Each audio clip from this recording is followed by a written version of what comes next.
जब भी मौका मिला है मालिक ने, जब भी मौका मिला है सबल ने, जब भी मौका मिला है जिसको भी उसने मजदूरों का शोषण किया है। आप 18वीं शताब्दी की बात ले लीजिए, जहां पर मजदूर ना होकर के एक गुलामों की भांति काम कर रहा था।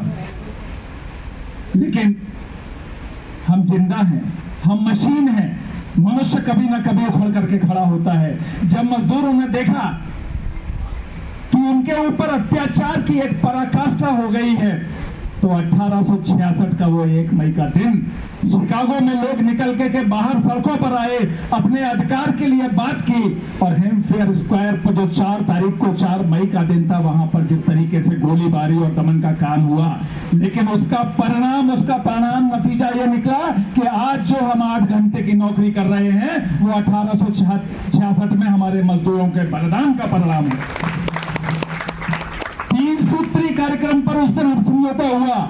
मजदूरों की मांग थी कि 8 घंटे हम काम करेंगे, 8 घंटे स्वयं के लिए देंगे और 8 घंटे हम अपने परिवार को दिएंगे। यही एक आदर्श अवस्था है। अगर इस आदर्श अवस्था से जरा भी कोई भी विचलित होता है तो आप मानिएगा वो मनुष्य नहीं बचेगा और मशीनों में परिवर्तित हो जाएगा।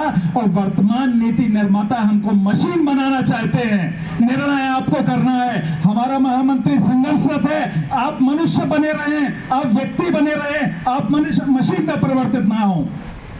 महामंत्री के नेतृत्व में हम सब लोगों ने माटुंगा में 44 कोड के विरोध में हमने एक आंदोलन किया था।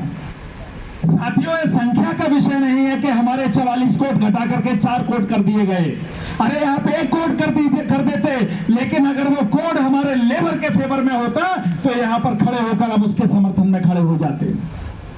दिखाने के नाम पर आप ईज ऑफ डूइंग बिजनेस के नाम पर बात करते हैं कि ये 4 code ease of doing business के नाम पर है, लेकिन आप अंदर झांक करके देखेंगे तो ये यूनियन को खत्म करना यानी कि कॉर्पोरेट के पक्ष में बनाए हुए कानून है, जिसका हमारा महामंत्री, हमारा संगठन और हम सब मिलकर के पुरजोर विरोध करते हैं। हो सकता है आज लागू हो गया है, लेकिन ये विरोध का स्वर कम नहीं होना चाहिए, इसकी आवाज कम नहीं होना चाहिए। आज अंधेरा हो सकता है, लेकिन उजिला आएगा। हम सबके संघर्षों के साथ उजिला आएगा। हमारा महामंत्री की मेहनत और संघर्ष के बाद उजिला आएगा। एक कामगार की मेहनत के बाद उजिला आएगा। हमारे महापुरुषों द्वारा सिखाए गए रास्ते के बाद उजिला आएगा।